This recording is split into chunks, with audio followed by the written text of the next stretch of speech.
Dig a little deeper now into Governor Abbott's State of the State address. So we have a panel of guests joining us now. To my right is Republican Senator Brandon Creighton. He is the Senate President Pro Tem and Chairman of the Senate Education Committee. To my left is Representative James Tallarico, a Democrat, a former school teacher who now represents the suburbs in the Austin area in the Texas House. Also joining us for some insight is Jennifer Rabb, the president of the Texas Taxpayers and Research Association, and John Harchuk, the senior vice president for the public policy nonprofit Texas 2036. And we're going to begin with the senator. The governor mentioned you by name for your work on Senate Bill number 2, the school choice bill. So now that it's an emergency item, it's teed up for a vote in the Senate within the coming days. So the question, Senator, is public schools are available to all Texans. So rather than spending $1 billion creating a new program, why not just put that money toward fixing whatever you think is wrong with the schools? Sure. Well, first I want to say thank you for the opportunity to visit about Senate Bill 2 today, but mainly to talk about Governor Abbott's incredible speech. You know, among all of the historic speeches that Governor Abbott has given, that by far is my favorite one. And I love that he focused on and made these emergency items clear on the subject of education, as he has always championed, where we can support and lift up our public schools, support and lift up our public school teachers, and also provide moms and dads and our students across Texas the opportunities they deserve and the options they need for their path in education. There's a reason why 32 states in America have offered school choice and have those programs in place under Republican and Democrat governors. We will put this session $96 billion into public education across 5.3 million students. That's over $18,000 a student. You'll hear a lot today about the basic allotment. The basic allotment is called basic or initial because it's the first one of many.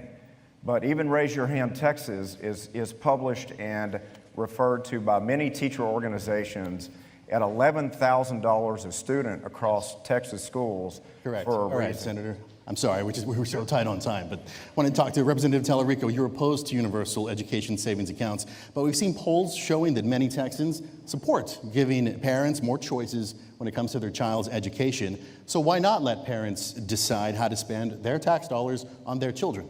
Well, I'm for more choices in education. What I'm not for is giving away our tax dollars with no strings attached. You know, Greg Abbott just said that he's provided historic property tax relief, historic school funding, but every Texan watching knows that our property taxes are higher than ever and our local schools are closing at a rapid rate. That's because Greg Abbott has failed to fund our neighborhood schools. When you adjust for inflation, per student funding is at its lowest level in a decade, putting all the pressure on local taxpayers. And so we've got to come together, do right by our public schools, not give away our tax dollars, our precious tax dollars, to unaccountable private schools that only serve the wealthier families in our state. Do you see a path to compromise, though? You know, I'm never going to send our hard-earned tax dollars to wealthy parents who don't need it. And, you know, Greg Abbott is selling this voucher scam by calling it school choice, but it's not school choice, it's the school's choice, because private schools can deny admission to any kid for any reason they want. I don't know how it's choice when the private school has all the power in the equation. All right, Mr. Harchuk now. I'm sorry, I'd like to. I'm sorry, we need to get to Mr. Harchuk if you don't mind. We're going to talk about continuing with education. I just want to say quickly on that we've had Texas equalization grants for 51 years in this state, where Democrats and Republicans have funded. Sorry, Senator, we need to try to get in one more question with Mr. Harchuk. Mr. Harchuk, and both parties have career readiness was those policies. There's not a bill in the legislature to repeal those grants for tax Senator, money for private schools. Thank you very much, Mr. Harchuk. Thank you, Governor Abbott, for supporting that policy. Mr. Harchuk, in about 15 seconds, career readiness. Is there a model out there that the state could follow?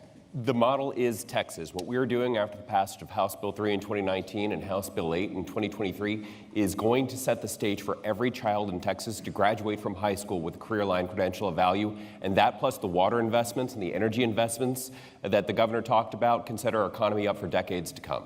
All right, Ms. Rabb, the governor called for $10 billion in property tax relief. He says by closing local loopholes. How does that work? How does that get done? Well, by loopholes, he means how we calculate tax rates. Property taxes are intended to be allowed to rise by inflation and population growth without voter approval, but in fact they rise more than that. And so he's talking about how can we ratchet down those the amount of growth in tax rates so that these super increases can occur.